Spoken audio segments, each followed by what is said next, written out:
What was the second part of that question? What were you hoping to accomplish, as well as what kind of conversations did you and Giz have as far as the direction you guys wanted to go? Well, we were clear. Hold on, what is going on with my phone? We were clear on the direction that we were trying to be creative and innovative. So that was basically approach. And just like any other artist, you know, we wanted it to be huge, and we wanted to, you know, make a mark. Right. Can you take us back to those sessions? What were those sessions like? What do you remember most? Well, a lot of them were just coming up with ideas, you know, crazy ideas. We did a lot of the first stuff we did on the 4-track, a cassette 4-track. Top Billing was done on the 4-track, which I still have that 4-track. And actually, a lot of it was done here in this studio that I'm in right now. And then we did a lot of it at another studio called INS, which was in the city. And it was usually me and Giz, Daddy-O, King of Chill, you know, in the room, coming up with ideas, trying different things. Did your dad have any involvement, any influence, any advice going into your debut album? Like, creatively? Yes. Like for the music? No. Business, creative. Well, what was business, he was all, you know, he was all business. So that was him. If anything, I gave him some ideas, and we bounced a lot of stuff off of each other business-wise. But he was the leader business-wise. As far as the music goes, he just let us do what we wanted to do. Like, he was never like, oh, we need a song like, you know, Heavy D or anything like that. He was like, do what you do, which was wonderful. That was, I think, I love that. I love to be able to just do what you do and not have any, you know, pressure of trying to do, you know, do what's on the radio or do what somebody else is doing. Right.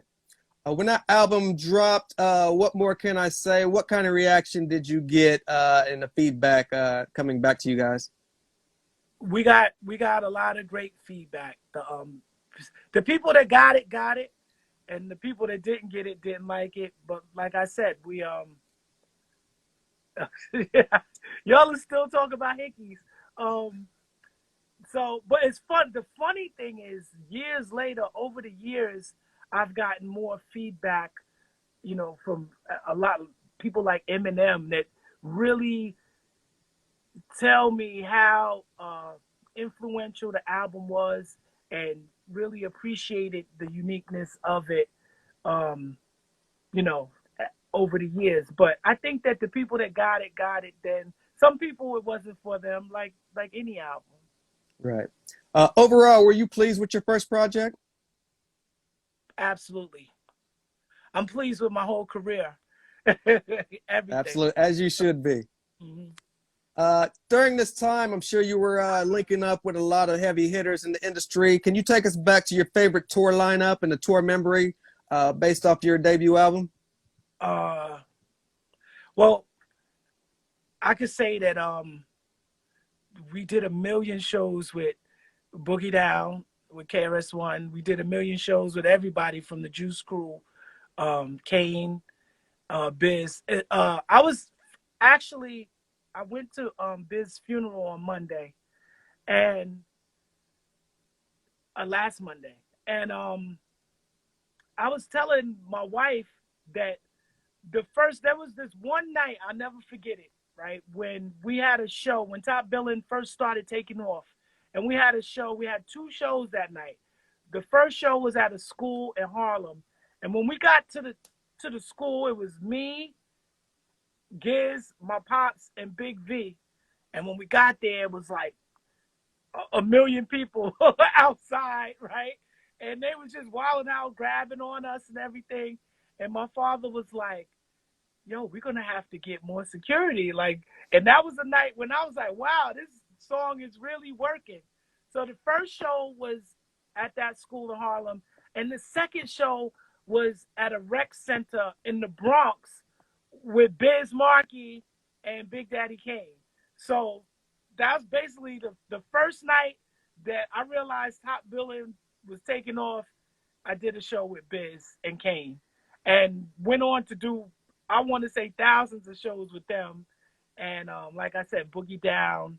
But we pretty much did shows with everybody. But a lot of shows with KRS-One and Kane and Biz. Very dope.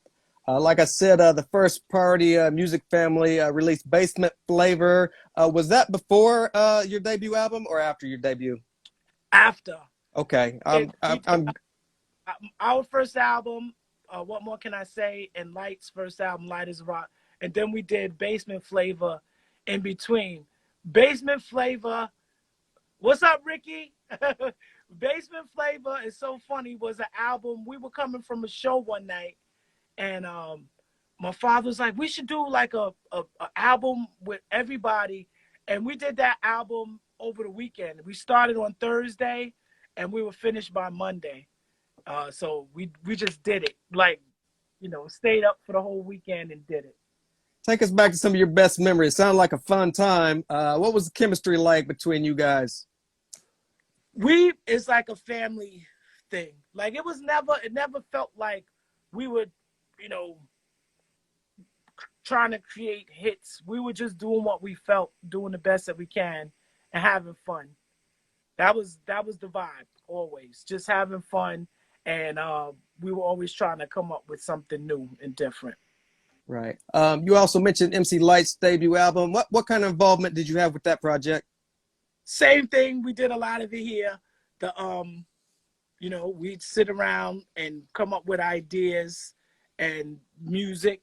King of Chill did a lot of the music on that. Well, we did it, together. So we did some and he did some. Same thing, having fun, coming up with ideas. The only thing you got to do with Lyte is just be like, do it harder. She's already doing it super hard when she comes in sounding tough. And all you have to say is, make it a little tougher. And right. So, yeah. Very dope. Do you think the artists took advantage of that platform or that compilation album to branch off to be successful in their careers? I think we did for the time. Looking back now, hindsight is 2020. We probably could have did some other things, but it was a different time, and we did the best we could. So, and it worked. It worked, and Basement Flavor is one of those records. It's like a cult classic. That's another one where people always start quoting lyrics from that album and telling me how unique and innovative it is. So I think it did what it was supposed to do. Right. Going into 1990, you guys are dropping your sophomore album. What is the game plan, and what kind of adjustments did you make as far as the first going into the second? Anything you changed up? Anything you learned and adjusted? The second album was a lot harder to do because we started getting more pressure from Atlantic, and they told me, oh, you got to do a song like Heavy D, which I hated that. So if you listen to the second album, which was the first single, it was called On the Road Again. That was our attempt to do a Heavy D song because the label was pressuring us to do that. So, and we had to. So other than that song, we kind of did what we normally do, but it just was different because we didn't have the complete freedom like we were used to. But we did the best we could, and had right. doing it. What kind of reaction did you get from that single, as well as I Get the Papers? What was the your earlier fans saying? What was the new fans saying? What kind of feedback were you getting? They liked it. I Get the Papers was big. There was and like I said with the first album, there was a lot of songs on there that are like cult favorites. Like people will be like, "Oh, The Nasty was my joint." Build Up, Back Up. It was good. It was consistent. They loved it too. Were the sessions any different? Did you find it, like you said, harder to make going into this album, or Was the sessions pretty much business as usual? It was a little bit harder because we had less time. We were doing shows. So it was like, when we would get to time, a lot of times we'd be tired or, you know, and so it was a little more difficult to find the time. But the sessions were the same as far as the philosophy and the fun that we were having. Overall, were you pleased with that second album? Yeah, well, there's a thing, right? And we're seeing this right now with with Kanye. You can always make it better. And when you listen back to it, you can always get caught up in that and keep working on it and working on it. So I think you could say that about any album, and I would say that about that album. But I'm happy. I feel like I was able to express myself creatively, and I'm good. I'm happy with it. You guys dropped 2 singles. Do you think Atlantic did a good job of promoting your projects? I do, but I feel like, at a certain point, they really didn't understand. Listen, everybody's not innovative, creative thing, right? Some labels, it's just strictly business, and the formula that they use is whatever's on the radio, or whatever they think is supposed to be on the radio. And that's like kind of like the history of Atlantic. There was times back in the 60s when they had innovators, the A&R people that were looking for unique things. But for the most part, certain labels, they're not about that innovation like a Rick Rubin or Def Jam. So I feel like they did do a good job, and I appreciate everything that they did. But it just got to a point where they really wasn't understanding where we were going. Right. So after that album does its thing, where does Milk D Gizmo Audio 2 find itself after the second album?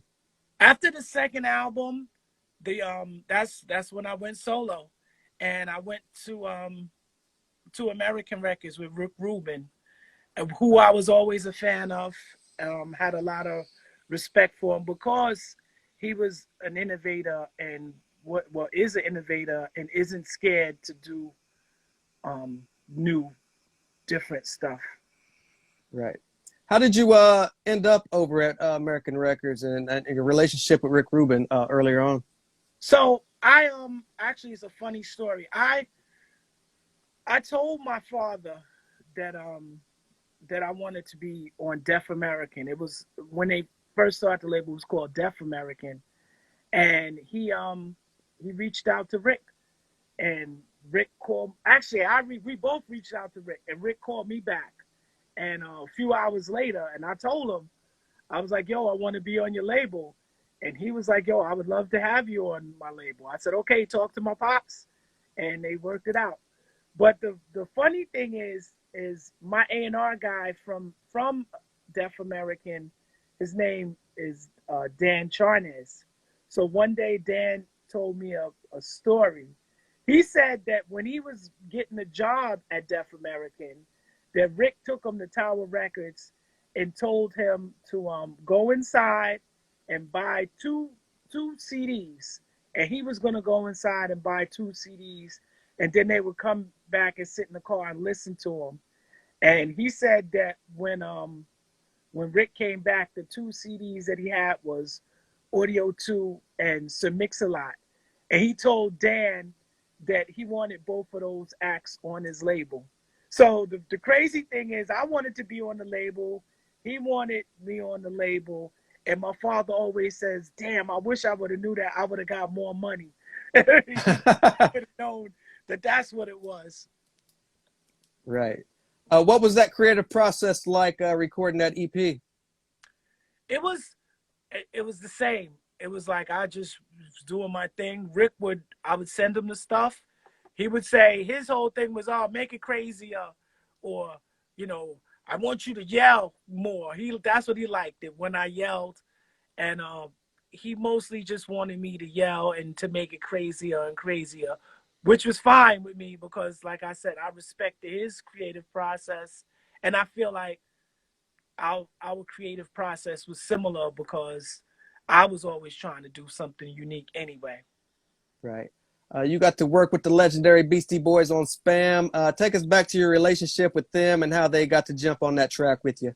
Um, it's that's another story. It's funny because they were mad at Rick, and they was not messing with Rick, but Ad Rock was like, "Well, I always wanted to do something with you, so I'm going to do it, but F Rick," that kind of thing. And I really had a ball doing it with them. I went out to their studio in, I think it was in Glendale, California. So we recorded a lot of it there, and then I mixed it at my studio. I came back and mixed it. The funny story with that is I was my father was in the studio with me, and Ad Rock felt weird about smoking weed and stuff. Like his pop, he didn't know what he should do because my pops was there. So What was the reaction for the solo Milk D? What did that EP do for you? that EP opened me up to a whole new market. Um, I had a lot of like I was doing a lot of, I don't know, like rock interviews. Thrasher magazine. They had, you know what Pogs are? Yeah. Okay, so they had never dated Pogs and stuff and skateboards and stuff like that. So I was opened up to like a whole new market with the skateboarders and stuff like that, which I believe led me into my future pop recordings that I did in the future. Well, let's jump right into it. Eamons, how did this come about? Okay, so it's Eamon. So Amen. Amen. Forgive me. yeah, no, it's okay. People do that all the time. So Eamon, I was in the studio in on Staten Island. There was used to be a studio called Nationwide, and I got this Janet Jackson remix that I was doing, but they sent tapes, and I didn't have tapes at my studio. I had digital. I had ADATs, I think, at the time, and so I had to transfer the tapes to digital, and I went to Nationwide to do that, and I was in there and I was talking to the owner, his name was John. He was an old school producer. Like when I say old school, he had hits like in the 50s, like 40s and 50s. I think one of his big songs was called Popcorn. So we was kicking it, and he kind of got where I was coming from, and he's like, "Yo, I want you to meet somebody. I got this kid, and he's recording in the other room." So I went in the other room, and he was in there. Eamon was like, he might have been maybe 14, 13 or 14, and they were in there recording doo-wop. He's a doo-wop artist. So he did like Why Do Fools Fall in Love and stuff like that. And he was in there just killing it. He has so much emotion, and I really, really like what he was doing. Now, at that time, my creative process was, because I'm like I said, I was always trying to innovate and create. So what I was doing was crossing genres, and I was like, "Yo, that would be dope if a hip hop doo wop record, right?" Which we did. We called it Ho Wop, hip hop doo wop and hoes. That was so we called it Ho Wop. Um, and that was it. It was like, all right, we're going to do this whole WAP record, and we that's what we did. Um, I Don't Want You Back, as you know, was huge, and the album was also huge. That was my biggest record ever that I ever did. I Don't Want You Back. Wow. At this time, is that giving you a bug? And you mentioned you work with some other artists. Who may have you worked with that we may not know about? Somebody just put up. Somebody just put up. I see it says Jason Downs, White Boy with a Feather. So that was another album that I did. It was country hip hop, the first country hip hop record, and it was called White Boy with a Feather. It never made it to United States, but it was huge overseas. And I'm in the first single and in the video. So that's another one that y'all might not know, but It was big. It was huge. Wow. Um, Disco, what's up, girl? so this is all taking place in the 2000s, I believe. Catch us up on what Milk D has been up to. I know at some point you recorded a remix with 50 Cent. I Get the Money. So I've just been being creative, doing lots of different stuff, licensing a lot of stuff for commercials and doing the sample clearances, which is that's Right. crazy. I wanted to ask you on your take on that. You've been sampled. Is it flattering? Is it a headache? What in your mind, how is it going these days? Okay, so Top Billin' is the most sampled hip hop song ever of all times. It's over 300 sample clearances right now. I'm absolutely flattered, and I think that every time somebody samples it or uses the lyrics, I feel like I got an opportunity to collaborate with a different artist. So I love it. I don't. It doesn't. I love it actually. Like I can't even say it bothers me. And a story that I always reference when people ask me about this is back in the days they used to when people wanted to use your song, they would send me a cassette of the song so I could hear it and approve it. And they sent me this one song they sent me, and I listened to it. It sounded like some Spice Girls, right? That's exactly what it sounded like, some ultra pop Spice Girl song.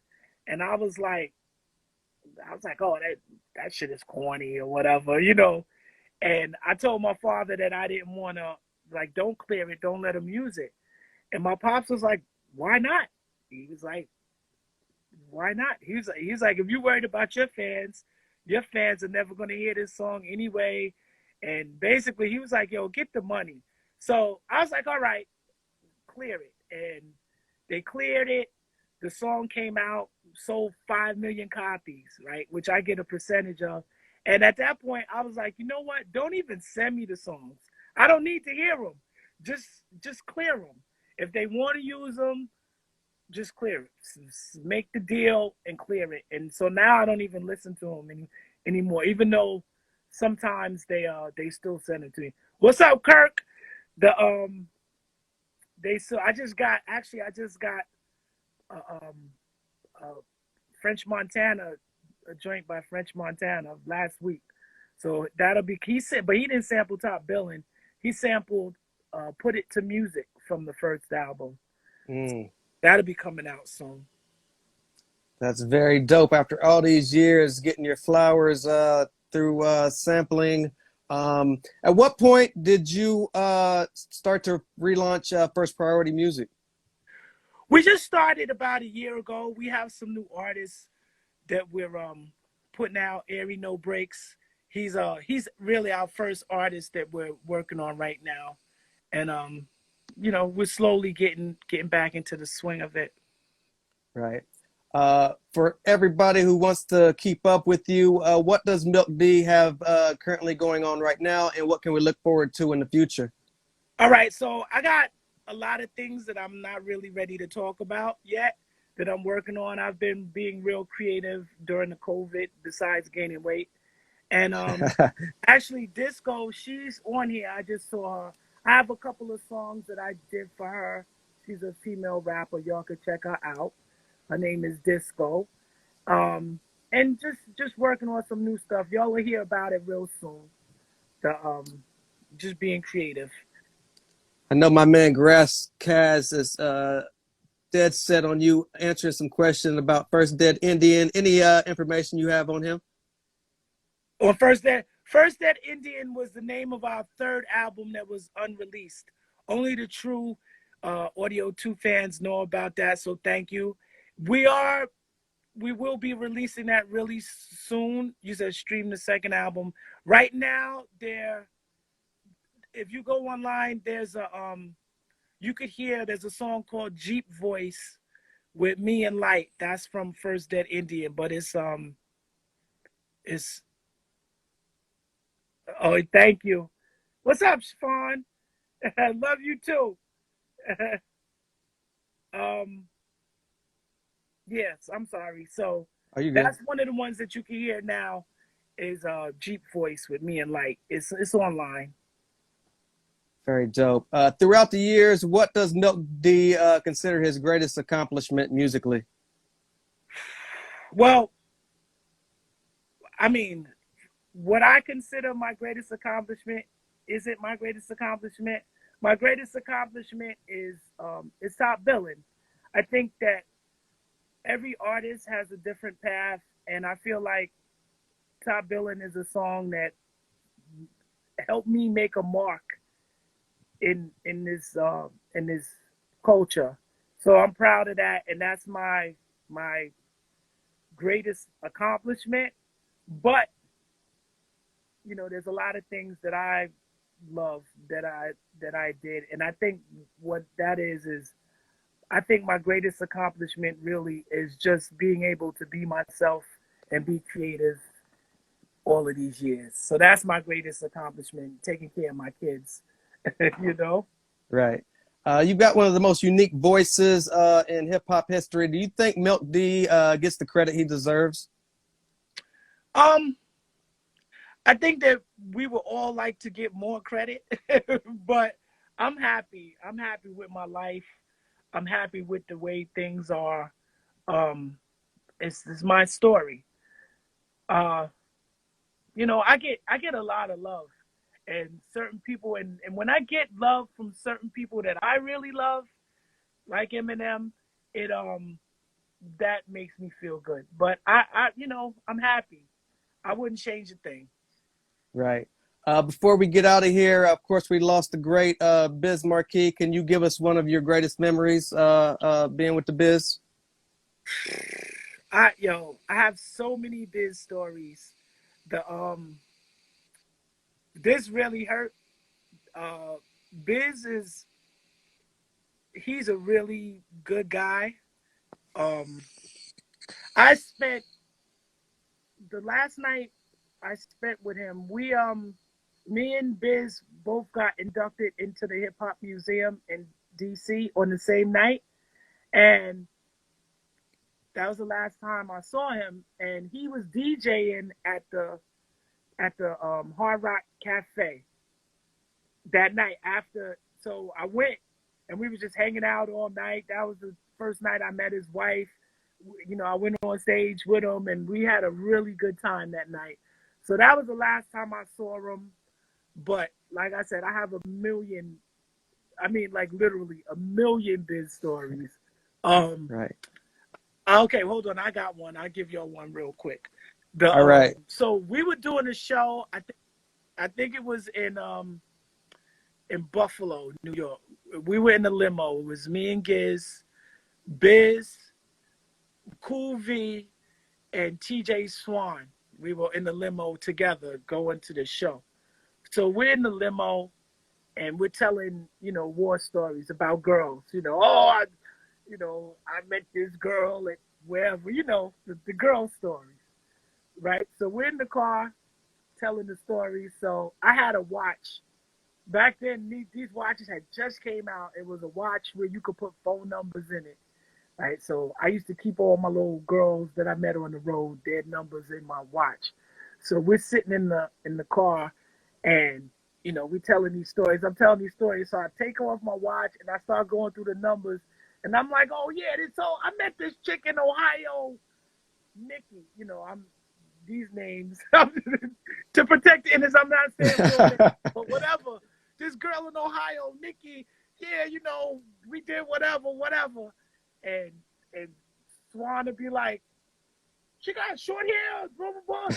And I was like, yeah. He'd be like, oh, I hit that. And then I'd take out one of the other numbers. So I met this chick in Houston and so and so. This would be like, light skin, she got so and so. He's like, oh, I hit that. And I'm like, so basically all of the girls that I had in my phone between Biz, TJ Swan, and Cool V, they all hit all the girls that I had in my watch. So I was like, oh, I started singing the BBD song. I thought it was me, but it wasn't. Fantastic. Milk D, thank you so much for joining us this evening. Thank you for everything you've done for the culture. We love everything you've done. For those trying to keep up with you, can you let us know where you're at social media wise? Y'all could hit me on, well, let me say I'm the worst at social media. I hate it. But y'all can hit me on my Instas, MC Milk D, and also Facebook is it's the same, and Twitter. But I don't be on it too much. So you can hit me there, and y'all could DM me if y'all need anything or y'all have any questions. Yo, thanks for having me. It was fun. Thank you so much for being here. Any last words for your supporters who've been down with you for well over 30 years?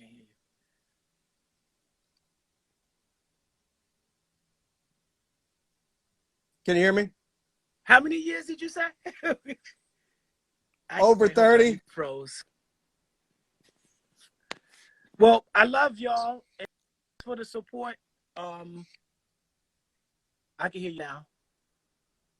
Okay. So thanks for the support, and keep an eye out for all the new stuff. I got some new stuff coming. I have speakers the size of your girl. Who said that? Yep, that was I Don't Care.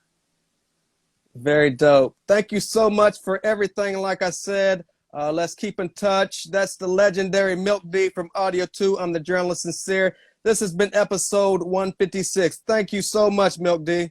All right, thanks. Great times. Y'all be No good. doubt. Peace.